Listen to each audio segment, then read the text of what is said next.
27 जनवरी 2013 के दिन 21 साल की एलिसा लैम लॉस एंजलिस के डाउनटाउन में स्थित एक होटल जिसका नाम स्टे ऑन मेन में रुकती है। एलिसा लैम यहाँ पर 4 दिनों के लिए रुकने के लिए आई थी। एलिसा को पहले इस होटल का शायद इतिहास मालूम नहीं था और ये भी हो सकता है कि एलिसा को इस होटल में रूम सस्ते में मिल रहा था, इसलिए यहाँ पर वो आई थी। लेकिन असल में इसके साथ क्या हुआ था, आइए जानते हैं इस वीडियो में। तो आइए थोड़ा इस होटल के इतिहास के बारे में जान लेते हैं। इस होटल का पहले नाम सेसिल होटल था। ये होटल लॉस एंजलिस के डाउनटाउन में स्थित है। इस होटल को 20 दिसंबर 1924 को एक बजट होटल के रूप में खोला गया था और सन 2011 में इस होटल का नाम बदलकर स्टे ऑन मेन कर दिया गया। इस होटल में कुल 14 फ्लोर थे और टोटल 700 रूम्स थे। इस होटल का शुरू से ही एक उतार चढ़ाव वाला इतिहास रहा है, क्योंकि इस होटल में पहले कई आत्महत्याएं और कई नेचुरल मौतें भी उस शुरुआती समय में काफी देखने को मिली थी। इस होटल को आप एक बदनाम होटल भी कह सकते हैं, क्योंकि पहले इस होटल को एक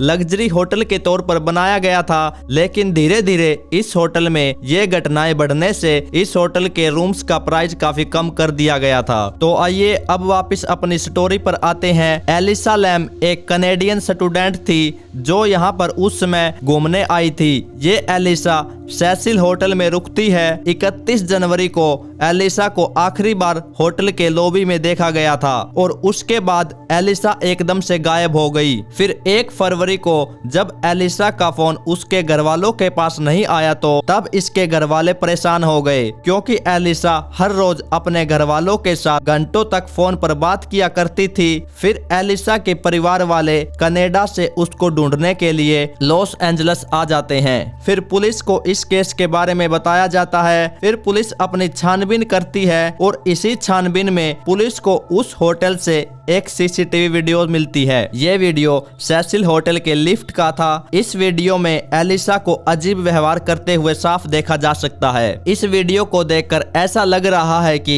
एलिसा किसी से घबराई हुई थी। उस समय सभी लोगों का एक ही सवाल था कि एलिसा कहाँ गई और उसके साथ आखिर क्या हुआ। जब पुलिस ने इसकी छानबीन की तो पुलिस को एक बात मालूम चली कि एलिसा को बाइपोलर डिसऑर्डर नाम की एक बीमारी है। ये एक मानसिक बीमारी है। इस बीमारी में चिड़चिड़ा हो जाना, पागलपन और डिप्रेशन दोनों एक साथ होना शामिल है। फिर काफी दिनों तक पुलिस ने छानबीन की, होटल स्टाफ ने भी पुलिस की मदद की, लेकिन फिर भी एलिसा का कोई अता पता नहीं था। इसके बाद फिर 19 दिन बाद फिर इसी होटल में एक ऐसी घटना हुई। घटना ये थी कि होटल के जो गेस्ट थे उन्होंने कंप्लेन की कि जो बाथरूम में टैप के पानी का प्रेशर है वो काफी कम है और पानी भी नॉर्मल नहीं आ रहा है। उसका रंग थोड़ा काला और लाल रंग जैसा है और काफी लोगों ने ये भी कंप्लेन की थी कि पानी का टेस्ट बिल्कुल अलग सा हो गया है। फिर होटल के स्टाफ ने पानी की टंकी को चेक किया,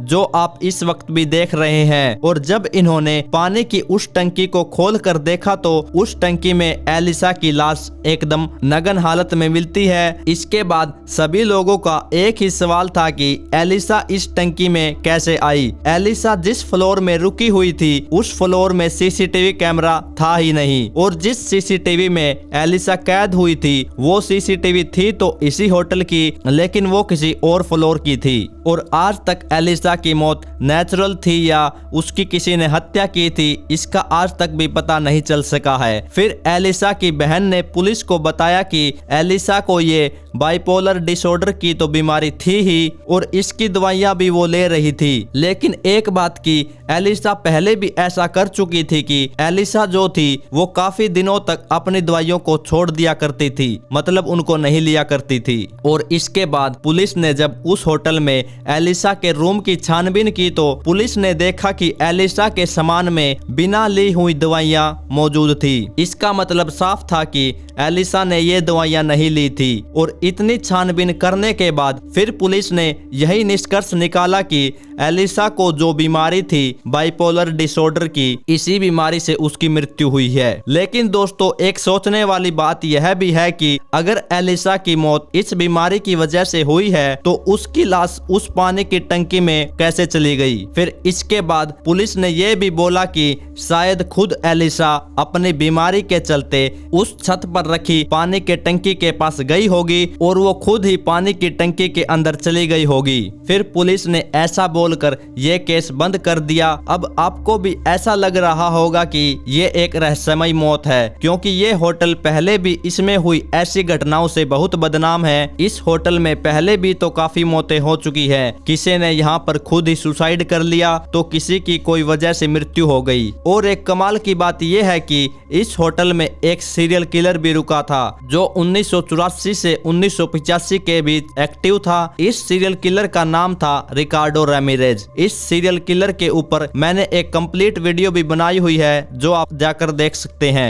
लेकिन दोस्तों एलिसा के साथ असल में इस होटल में क्या हुआ था ये आज तक किसी को भी नहीं पता चल सका है और ये होटल आज भी लॉस एंजलिस के डाउनटाउन में आज भी मौजूद है। तो दोस्तों यही कहानी थी आज की। इस केस के बारे में आपकी क्या राय है आप कमेंट करके मुझे बता सकते हैं। और अगर आपको ऐसी कहानियां सुनना पसंद है तो प्लीज आप इस चैनल को लाइक और सब्सक्राइब जरूर कर लीजिए। जल्द ही मिलेंगे एक और नई वीडियो के साथ।